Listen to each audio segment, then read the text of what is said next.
Hello friends, हमारी YouTube channel NV science academy में हूँ वैशाली जोशी आप सबનું हार्दिक स्वागत करूँ छूँ।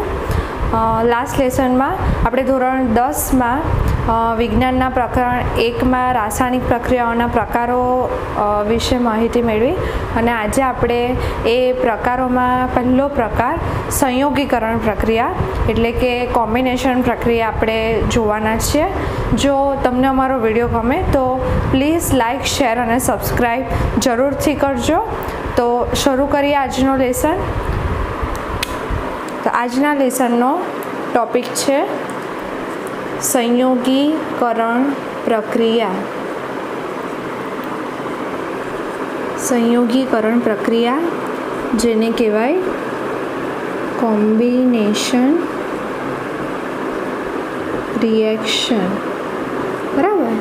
तो संयोगीकरण प्रक्रिया कोने कहेवाय तो एनो खूब ज सिंपल मीनिंग है कि જ્યારે कोई प्रक्रिया में बे के तेथी वधु पदार्थों जोड़ाय एटले अने एक ज निपजનું निर्माण करे तो ते संयोगीकरण प्रक्रिया कहेवाय, बराबर। तो आपणे संयोगीकरण प्रक्रिया तमने क्वेश्चन तरीके पण पूछाय कि संयोगीकरण प्रक्रिया उदाहरण आपी समजावो, बराबर। आ एक तमारो क्वेश्चन पण रेडी थई जशे। तो पहला पॉइंट में आपणे लखवी देवानी एनी व्याख्या। तो संयोगीकरण प्रक्रिया कोने कहेवाय तो कि जे रासायनिक प्रक्रिया में बे के तेथी वधु पदार्थों भेगा थईने एक ज निपजનું निर्माण करे ते प्रक्रिया संयोगीकरण प्रक्रिया कहेवाय। एक ज निपज एटले बे प्रक्रियको तरीके बे के तेथी वधु पदार्थों हशे ने जे निपज में आपणे पदार्थ मळशे ते मात्र एक ज पदार्थ मळशे, एक थी वधारे पदार्थों मळता नथी। मात्र एक ज निपज मळे जे प्रक्रिया में ते प्रक्रियाने शुं कहेवाशे संयोगीकरण प्रक्रिया अथवा तो कॉम्बिनेशन रिएक्शन। हवे नेक्स्ट पॉइंट में आपणे लखवानुं छे कि संयोगीकरण प्रक्रिया ना केटलाक उदाहरणोनो आपणे अभ्यास करीए। केटलाक उदाहरण नीचे मुजब छे, बराबर। एमां आपणे पहलुं उदाहरण लेवानुं छे, उदाहरण 1। तो ए उदाहरण में तमारे लेवानुं छे कड़ी चूनो एटले के केल्शियम ऑक्साइड, बराबर। एनी पाणी साथेनी प्रक्रियानुं आ उदाहरण तमारे समजवानुं छे, बराबर। एक पात्र में एक नानुं बीकर लेवानुं, तेमां तमारे कड़ी चूनो थोड़ो लेवानो, बराबर। आपणे कड़ी चूनो लीधो अने ए बीकर में आपणे धीरे धीरे पाणी एड करता जवानुं छे। आमां पाणी धीरे धीरे एड केम करवानुं केम के आ प्रक्रिया उष्माक्षेपक छे, एक्सोथर्मिक रिएक्शन छे। एटले उष्माक्षेपक प्रक्रिया में उष्मा उद्भवे तो कोईक वार कोईक प्रॉब्लम थई शके एटला माटे पाणी धीरे धीरे एमां रेड़वानुं। अने तमे आ प्रक्रिया करो ने थोड़ा समय पछी जो आ जे पात्र में तमे प्रक्रिया करो ए पात्रने तमे स्पर्श करो तो ए पात्र तमने थोड़ुं गरम अनुभवाशे, जे ए वस्तु प्रूफ करे कि आ प्रक्रिया केवी छे उष्माक्षेपक, बराबर। तो आपणे ए आ उदाहरण आपणे समजवाना छे कि एक बीकर में कड़ी चूनो अथवा तो एनु जे रासायनिक नाम छे ते छे केल्शियम ऑक्साइड। केल्शियम ऑक्साइडनु सामान्य नाम छे कड़ी चूनो। केल्शियम ऑक्साइड लई तेमां धीरे धीरे पाणी उमेरता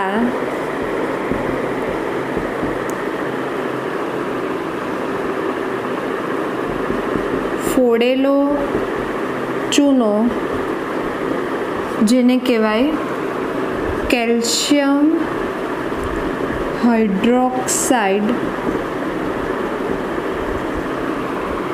બને છે. આ પ્રક્રિયાને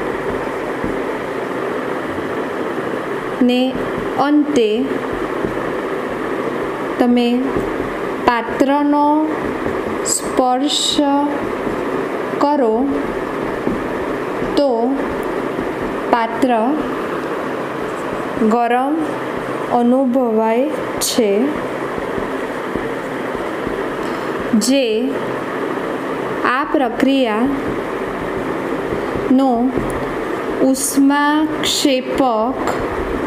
ઉષ્માક્ષેપકને કહેવાય એક્ઝોથર્મિક પ્રક્રિયા, એક્ઝોથર્મિક રિએક્શન. જે આ પ્રક્રિયાનો ઉષ્માક્ષેપક સ્વભાવ દર્શાવે છે. બરાબર. હવે આપણે એની શાબ્દિક સમજૂતી આપી દીધી. હવે આપણે આ જે આપણે પ્રયોગનું વર્ણન કર્યું તેને આપણે સમીકરણમાં સમજાવશું. બરાબર. તો તમારે લેવાનું છે કોળી ચૂનો અથવા તો કેલ્શિયમ ઓક્સાઇડ એને કહેવાય. એટલે રાસાયણિક સમીકરણ બને. કેલ્શિયમ એટલે Ca, એની સંજ્ઞા ઓક્સાઇડ એટલે ઓક્સિજન, તો કેપિટલ O લખવાનો, કેલ્શિયમ ઓક્સાઇડ. હવે તમને ખબર છે કેલ્શિયમ ઓક્સાઇડ અથવા તો એને કહેવાય કોળી ચૂનો. હવે ચૂનાનું ભૌતિક અવસ્થા કેવી આવશે? ઘન. તમે જાણો છો તેમ ચૂનો ઘન અવસ્થા ધરાવે છે. તેમાં તમારે ધીરે ધીરે પાણી એડ કરવાનું છે. તો પાણી એટલે H2O, એની ભૌતિક અવસ્થા આવે પ્રવાહી. બરાબર. તો આ બે વચ્ચે પ્રક્રિયા થાય અને શું બને છે? ફોડેલો ચૂનો, જેનું રાસાયણિક નામ છે કેલ્શિયમ હાઇડ્રોક્સાઇડ. હવે આપણે લાસ્ટ લેસનમાં મેં તમને સમીકરણ અને કેટલાક સંયોજનો કેવી રીતે બનાવવાના તે શીખવેલું. તેમાં મેં તમને જણાવેલું કે હાઇડ્રોક્સાઇડ એટલે કયો આયન કહેવાય? OH- આયન કહેવાય. બરાબર. તો કેલ્શિયમ હાઇડ્રોક્સાઇડ કેવી રીતે બને? તો જો કેલ્શિયમ છે તો કેલ્શિયમ ઉપર એનો જે ચાર્જ છે તે કેટલો છે? +2. અને જે હાઇડ્રોક્સાઇડ આયન છે તેનો ચાર્જ છે -1. હવે મેં કીધેલું તેમ કોઈ પણ રાસાયણિક સૂત્ર છે કે સંયોજન છે તે કેવું હોવું જોઈએ? રાસાયણિક દ્રષ્ટિએ તટસ્થ હોવું જોઈએ. એટલે કે આ જે ચાર્જનો જે તફાવત છે તે કેવો હોવો જોઈએ? 0. અહીંયા +2 છે ને અહીંયા -1 છે, તો આપણે આને -2 કરવા પડે. -2 કરવા માટે OH- ને આપણે કેટલા અણુઓ લેવા પડશે? 2. તો OH- ના તમે 2 અણુઓ લો એટલે 2 વડે તમે મલ્ટીપ્લાય કરો એટલે શું બની જાય? OH નો ટોટલ ચાર્જ થઈ જશે -2. બરાબર. અહીંયા તમે 2 વડે મલ્ટીપ્લાય કરો તો એના ફળ સ્વરૂપે તમને જે સંયોજન મળશે તે શું મળશે? Ca નો એક જ પરમાણુ લઈએ છીએ આપણે અને OH ના 2 અણુઓ લઈએ છીએ, તો એના પરથી બને કેલ્શિયમ હાઇડ્રોક્સાઇડ. એટલે એનું સૂત્ર બનશે CaOH2. બરાબર. તો આ રીતે કળી ચૂનામાં જો તમે પાણી ઉમેરો તો તેમાંથી બને કેલ્શિયમ હાઇડ્રોક્સાઇડ, જેને કહેવાય ફોડેલો ચૂનો. બરાબર. અને એ દરમિયાન ઉર્જા ઉત્પન્ન થાય છે. આ ઉષ્માક્ષેપક પ્રક્રિયા છે એટલે આપણે પ્લસ ઉષ્મા. જો મિત્રો, જેમાં ઉષ્મા ઉત્પન્ન થતી હોય જે પ્રક્રિયામાં, તો તેમાં આપણે એને સમીકરણની જમણી બાજુ બતાવવાની કે આ પ્રક્રિયા દરમિયાન ઉષ્મા ઉદ્ભવે છે, એટલે એક ક્ષેપક કહેવાય. તો એ જમણી બાજુ બતાવાય. અને જો કોઈ પ્રક્રિયામાં ઉષ્મા વપરાતી હોય તો એને સમીકરણની ડાબી બાજુ બતાવાય, જેને ઉષ્મા શોષક પ્રક્રિયા કહેવાય. જ્યારે ઉષ્મા શોષાતી હોય તો એ સમીકરણની ડાબી બાજુ બતાવાશે, અને જ્યારે ઉષ્મા ઉત્પન્ન થતી હોય તો સમીકરણની જમણી બાજુ કહેવાય. એ પ્રક્રિયા કેવી કહેવાય? ઉષ્માક્ષેપક. એકવાર આપણે આ રાસાયણિક પ્રક્રિયા સમીકરણ લખ્યું છે તો તેને આપણે બેલેન્સ છે કે નહીં તે પણ ચેક કરી લેવાનું. બરાબર. જો અહીંયા કેલ્શિયમ 1 છે, અહીંયા પણ કેલ્શિયમનો 1 પરમાણુ છે. હવે આપણે OH કાઉન્ટ કરવાના છે. બરાબર. જો અહીંયા ઓક્સિજન 2 છે, અહીંયા પણ ઓક્સિજન 2 છે, અહીંયા હાઇડ્રોજન 2 છે, તો હાઇડ્રોજન અહીંયા પણ 2 છે. તો આ ઇક્વેશન કેવું છે? બેલેન્સ. જો બેલેન્સ નહીં હોય તો તમારે બેલેન્સ કરવાનું. બરાબર. તો આ એક ઉદાહરણ આપણે સમજ્યા. બરાબર. હવે આ જે પ્રક્રિયા છે કળી ચૂનામાંથી ફોડેલો ચૂનો બને તે પ્રક્રિયામાં તમને આગળ કેટલીક વધારાની વિગતો આપી છે તે પણ ખૂબ જ અગત્યની છે, તો એ આપણે હવે મેન્શન કરશું કે ઉપરની પ્રક્રિયા દરમિયાન મળતો ફોડેલો ચૂનો એ ક્યાં વપરાય છે? દિવાલ ઢોળવા વપરાય છે. બરાબર. જ્યારે દિવાલોને ઢોળવામાં આવે તો ત્યારે ફોડેલા ચૂનાનો ઉપયોગ થાય છે. હવે શું થશે કે તમે ફોડેલો ચૂનોને દિવાલ પર ઢોળી દેવ તો વાતાવરણમાંના કાર્બન ડાયોક્સાઇડ સાથે પ્રક્રિયા કરે અને કેલ્શિયમ હાઇડ્રોક્સાઇડ અને વાતાવરણમાંનો કાર્બન ડાયોક્સાઇડ એ બે ભેગા થઈને શું બનાવશે? કેલ્શિયમ કાર્બોનેટ બનાવે. બરાબર. તો એ પ્રક્રિયા હવે આપણે સમજવાના છે. ઉપરની પ્રક્રિયા દરમિયાન મળતો ફોડેલો ચૂનો એ દિવાલ ઢોળવા વપરાય છે. હવે 2-3 દિવસ રાખ્યા બાદ તેની હવામાંના CO2 સાથે, CO2 એટલે કાર્બન ડાયોક્સાઇડ સાથે પ્રક્રિયા થતાં તે કેલ્શિયમ કાર્બોનેટ બનાવે છે. કેલ્શિયમ કાર્બોનેટ બનાવે છે. પરિણામે થોડા દિવસ બાદ દિવાલ પર તમને થોડુંક શાઇનિંગ જોવા મળે, દિવાલ પર તમને ચળકાટ જોવા મળશે.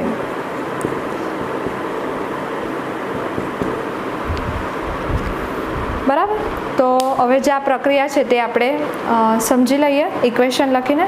ફોડેલો ચૂનો એટલે CaOH2.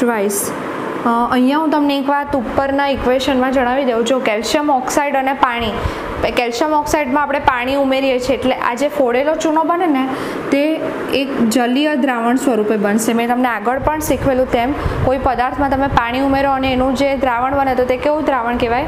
જલીય દ્રાવણ. બરાબર.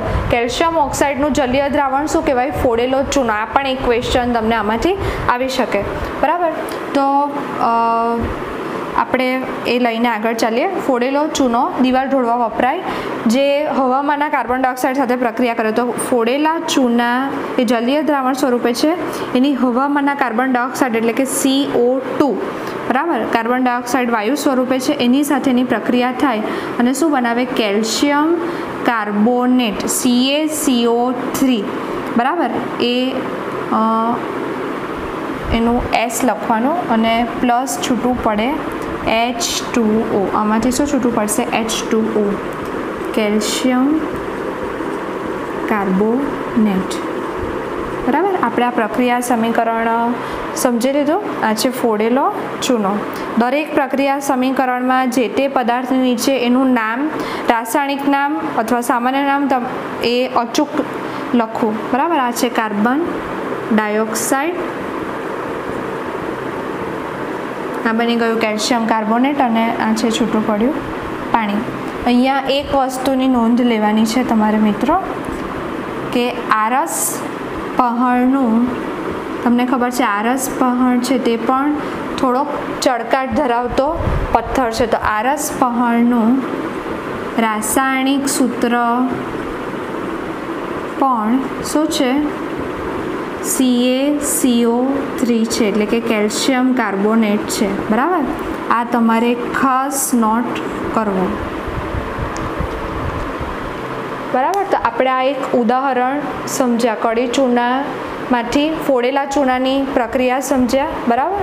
અને પછી ફોડેલા ચૂનામાંથી કેલ્શિયમ કાર્બોનેટ કેવી રીતે બને તે સમજ્યા. આ અહીંયા મિત્રો સંયોગીકરણ પ્રક્રિયાનું ઉદાહરણ આ છે. બરાબર. 2 કે તેથી વધુ પ્રક્રિયકો ભેગા થઈને માત્ર એક જ નિપજનું નિર્માણ કરે તો તે સંયોગીકરણ પ્રક્રિયા કહેવાય. આ ફોડેલા ચૂનામાંથી કાર્બોનેટ, કેલ્શિયમ કાર્બોનેટ કેવી રીતે બને તે પ્રક્રિયાની સમજૂતી છે, પણ તમારે આમાં આને ઇન્ક્લુડ કરવાનું છે. બરાબર. તો આ એક ઉદાહરણ થયું. આપણે બાકીના 2 ઉદાહરણોનો પણ આગળ અભ્યાસ કરી લઈએ. મિત્રો, સંયોગીકરણ પ્રક્રિયામાં આપણે આગળના બે ઉદાહરણો હવે સમજી લઈએ. પહેલું ઉદાહરણ આપણે કયું જોયું? કડી ચૂનામાંથી ફોડેલા ચૂનાની પ્રક્રિયા જોઈ, બરાબર. બીજું ઉદાહરણ છે ઉદાહરણ 2. આપણા પ્રશ્નનો આન્સર કન્ટિન્યુ છે અહીંયા. ઉદાહરણ 2 છે કોલસાનું સળગવું, બરાબર. કોલસો એટલે કાર્બનનું જે એક સ્વરૂપ છે, તો કોલસો એટલે સી. સળગે એટલે હવામાન ઓક્સિજન સાથે પ્રક્રિયા કરે, તો તેમાંથી શું બનાવશે? CO2G એટલે કે કાર્બન ડાયોક્સાઇડ, બરાબર. અને ત્રીજું ઉદાહરણ છે તે છે પાણીનું નિર્માણ, બરાબર. તો તે પણ સંયોગીકરણ પ્રક્રિયાનું જ ઉદાહરણ છે. પાણીનું નિર્માણ તો હાઇડ્રોજન વાયુ અને ઓક્સિજન વાયુ એ બે વચ્ચે પ્રક્રિયા થઈને શું બને છે? H2O. અહીંયા આપણે L, બરાબર. Oxygen 2, hydrogen 2. અહીંયા ઓક્સિજનને 2 છે ને અહીંયા 1 જ છે, તો એને બેલેન્સ કરવા આપણે આગળ 2 સહગુણક તરીકે મૂકવો પડે. હવે અહીંયા તમે 2 મૂકો તો હાઇડ્રોજન કેટલા થઈ ગયા? 2 દુ 4. તો અહીંયા હાઇડ્રોજનને આપણે બેલેન્સ કરવા પડે. અહીંયા 2 છે તો એને બેલેન્સ કરવા આપણે આગળ 2 સહગુણક મૂકવાનો, તો તમારું ઇક્વેશન બેલેન્સ. જો મિત્રો તમે પ્રક્રિયાનું જે વ્યાખ્યા છે તેને આ બંને ઇક્વેશન ફોલો કરે છે કે જે પ્રક્રિયામાં 2 કે તેથી વધુ પદાર્થો ભેગા થઈને માત્ર એક જ નિપજનું નિર્માણ કરે તો એ પ્રક્રિયા સંયોગીકરણ પ્રક્રિયા કહેવાય. તો આ બંને પ્રક્રિયામાં પણ એક જ નિપજનું નિર્માણ થાય છે, એટલે આ પ્રક્રિયા કેવી છે? સંયોગીકરણ પ્રક્રિયા, બરાબર. તો અહીંયા સંયોગીકરણ પ્રક્રિયાનો ક્વેશ્ચન કમ્પ્લીટ થાય છે. હવે આપણે નેક્સ્ટ ક્વેશ્ચન લઈએ. નેક્સ્ટ ક્વેશ્ચન છે તમારો ઉષ્માક્ષેપક પ્રક્રિયા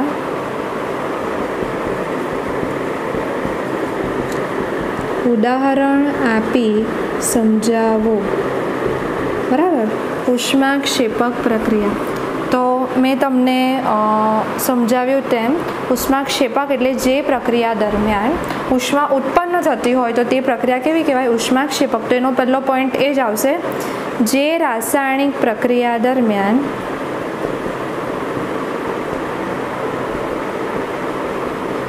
ઉષ્મા ઉત્પન્ન થાય તે પ્રક્રિયા ઉષ્માક્ષેપક અથવા તો એને કઈ પ્રક્રિયા કહેવાય? એક્ઝોથર્મિક રિએક્શન, બરાબર કહેવાય. હવે આપણે એના ઉદાહરણો જોવાના છે. તેમાં પહેલું ઉદાહરણ છે ઉદાહરણ 1. કુદરતી વાયુનું હવામાં સળગવું એટલે કે કુદરતી વાયુનું દહન, એની આ પ્રક્રિયા છે. તો કુદરતી વાયુ એટલે કે મિથેન હવામાં સળગે એટલે હવામાં સળગવા માટે ઓક્સિજન જરૂરી છે. જો ઓક્સિજન નહીં હોય તો કોઈ પણ પદાર્થ સળગી શકે નહીં. તો એ પ્રક્રિયા આપણે જોવાના છે. કુદરતી વાયુનું હવામાં સળગવું, તો કુદરતી વાયુ એટલે મિથેન વાયુ એટલે અહીંયા આપણે મિથેન અથવા તમે કુદરતી વાયુ જે લખવું હોય તે લખી શકો છો. કુદરતી વાયુ હવામાં સળગવું પ્લસ O2G ઓક્સિજન સાથે પ્રક્રિયા કરે અને એમાંથી એ બનાવે છે કાર્બન ડાયોક્સાઇડ પ્લસ પાણી અને પ્લસ ઉષ્મા, જે આપણા પ્રશ્નનો મેઇન મુદ્દો છે, બરાબર. ઉષ્માક્ષેપક પ્રક્રિયાના ઉદાહરણો આપણે જોઈ રહેલા છે, એટલે તમે જે ઉદાહરણ બતાવો તેમાં અચૂકપણે સમીકરણની જમણી બાજુ તમારે પ્લસ ઉષ્મા કરીને દર્શાવવાનું, બરાબર. હવે જો આપણે રાસાયણિક સમીકરણ લખી દીધું તો એને બેલેન્સ તો કરવું જ પડે, નહીં તો તમારી પ્રક્રિયા અધૂરી કહેવાય. તો આપણે બેલેન્સ કેવી રીતે કરવાનું? નિયમ પ્રમાણે જે તત્વના પરમાણુઓની સંખ્યા વધારે હોય તે તત્વને આપણે પહેલાં બેલેન્સ કરવાનો છે. તો જો અહીંયા હાઇડ્રોજન 4 છે અને અહીંયા હાઇડ્રોજન 2 છે. તો જો આપણે હાઇડ્રોજન 4 કરવા હોય તો આની આગળ આપણે શું ગુણીએ તો 4 થાય? તો કે 2.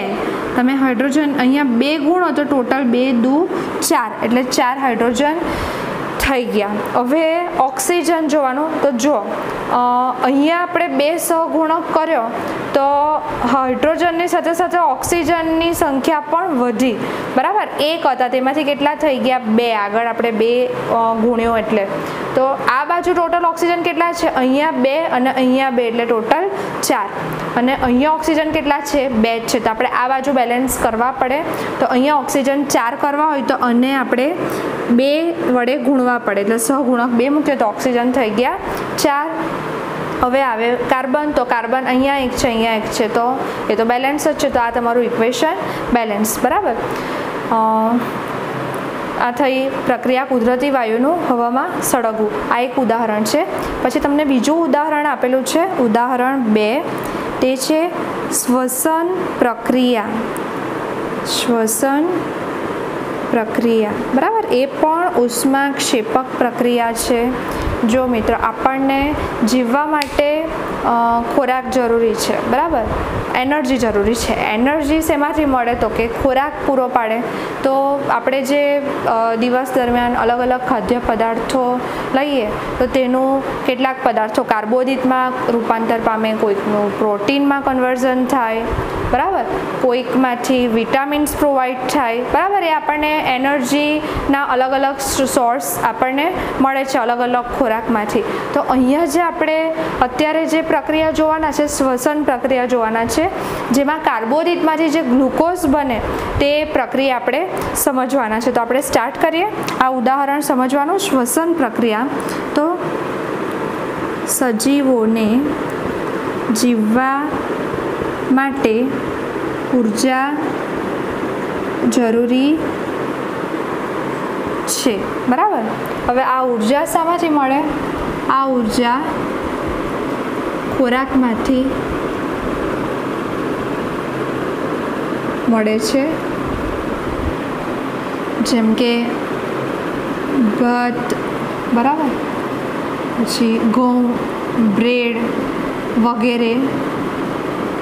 કેવા પદાર્થો છે? વગેરે કાર્બોદિત પદાર્થો છે, જેમના ગ્રહણ બાદ શરીરમાં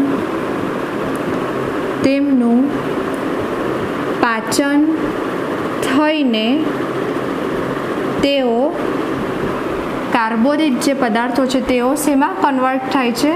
તેઓ ગ્લુકોઝમાં રૂપાંતર પામે છે, બરાબર. હવે આ ગ્લુકોઝ જે બને તે ડાયરેક્ટ આપણને એનર્જી એમ જ નથી મળી જતી.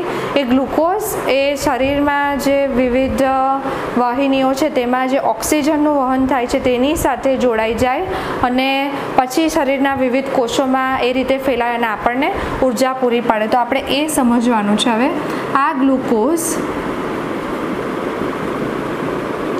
એ વિવિધ કોષોમાં વહેતા O2 સાથે એટલે કે ઓક્સિજન સાથે સંયોજાઈને શરીરને ઉર્જા અથવા તો શક્તિ પૂરી પાડે છે, બરાબર. એટલે જ્યારે O2 સાથે સંયોજાય તો તે દરમિયાન ઉષ્મા ઉત્પન્ન થાય છે, ઉર્જા ઉદ્ભવે છે.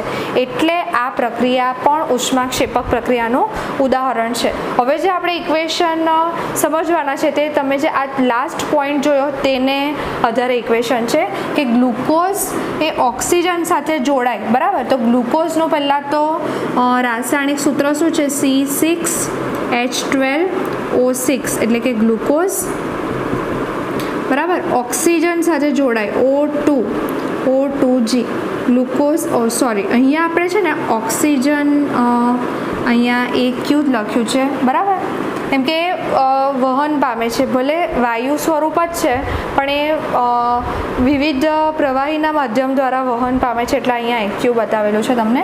O2 એની સાથે પ્રક્રિયા થાય એટલે એ પ્રક્રિયા દરમિયાન એક તો કાર્બન ડાયોક્સાઇડ ઉત્પન્ન થાય પ્લસ પાણી બને અને ઉષ્માક્ષેપક પ્રક્રિયા છે એટલે પ્લસ ઉષ્મા આપણે બતાવવાનું ભૂલવાનું નહીં, બરાબર.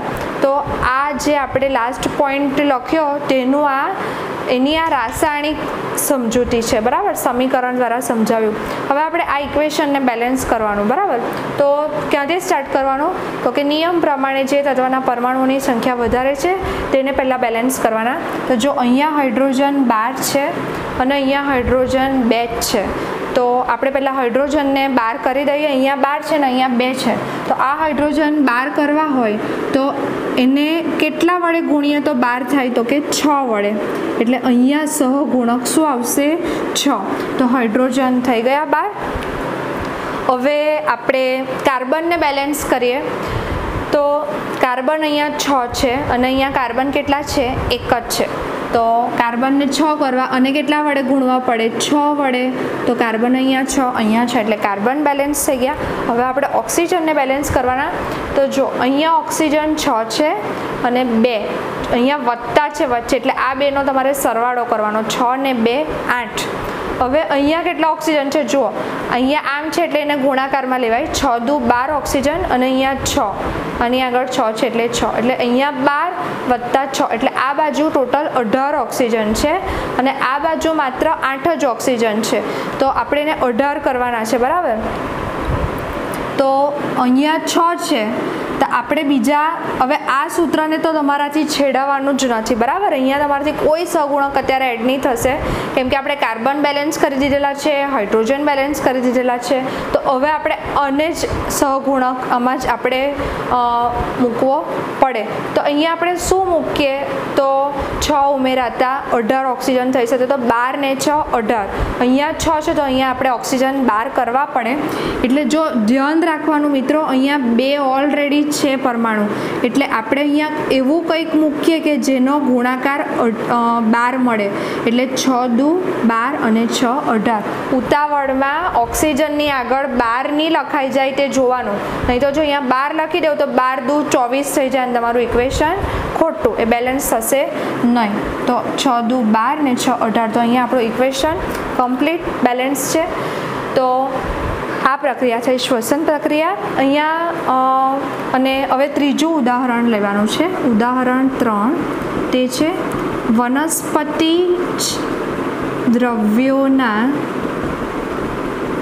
વિઘટનથી ખાતર બનવું, બરાબર. તમે ભણ્યા હશો કદાચ કે વનસ્પતિ જે કચરો, વનસ્પતિ જ કચરો છે, જે નકામો કચરો છે, તે જ્યારે જમીનમાં ભેગો થાય તો તેનું કોહવાણ થાય, બીજા સૂક્ષ્મજીવો એનું કોહવાણ કરે અને એના વિઘટન થતાં એમાંથી એક ખાતર બની જાય, બરાબર.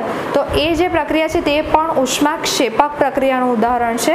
તો અહીંયા ઉષ્માક્ષેપક પ્રક્રિયા ઉદાહરણ આપી સમજાવો. એક ક્વેશ્ચન અહીંયા, એનો આન્સર અહીંયા પૂરો થાય છે, બરાબર. આ ક્વેશ્ચનમાં પણ તમને અલગથી ક્વેશ્ચન એવો સેપરેટ પૂછાઈ શકે આમાંથી. એક તો આ એક ક્વેશ્ચન પૂછે કે કુદરતી વાયુની દહન પ્રક્રિયા સમજાવો. માત્ર તમને 2 માર્કમાં એ પ્રક્રિયા પૂછાઈ જાય તો તમારે આટલું સમજાવવાનું, બરાબર. અને બીજો પણ એક સેપરેટ ક્વેશ્ચન નીકળે કે શ્વસન પ્રક્રિયા ઉદાહરણ આપીને સમજાવો. તો તમારે અહીંયાથી સ્ટાર્ટ કરીને અહીંયા સુધીની સમજૂતી આપવાની, બરાબર. એ પણ તમને સેપરેટ એક ક્વેશ્ચન પૂછાય. બાકી આ એક આખો પ્રશ્ન તો છે જ, ઉષ્માક્ષેપક પ્રક્રિયા ઉદાહરણ આપી સમજાવો, બરાબર. તો આજના લેસનમાં આપણે એક જોયું સંયોગીકરણ પ્રક્રિયા, એટલે કે કોમ્બિનેશન રિએક્શન, અને એના ઉદાહરણો આપણે જોયા, બરાબર. એમાં કળી ચૂર્ણોમાંથી ફોડેલા ચૂર્ણની પ્રક્રિયા, રાસાયણિક પ્રક્રિયા સમીકરણની સમજૂતી લીધી, અને બીજું ક્વેશ્ચન સમજાવો ઉષ્માક્ષેપક પ્રક્રિયા ઉદાહરણ આપી સમજાવો. હું આશા રાખું છું કે તમને આજનો વિડીયો ગમશે ચોક્કસ. જો કંઈક સમજમાં નહીં આવે તો તમે આને વ્યૂઝ એના રિપીટ કરીને તમે ફરીથી એને રિવાઇઝ કરી શકો છો. તો જો તમને ગમે તો પ્લીઝ લાઇક, શેર અને સબસ્ક્રાઈબ કરજો. આના પછીના પોઈન્ટ્સ આપણે નેક્સ્ટ લેસનમાં ભણીશું.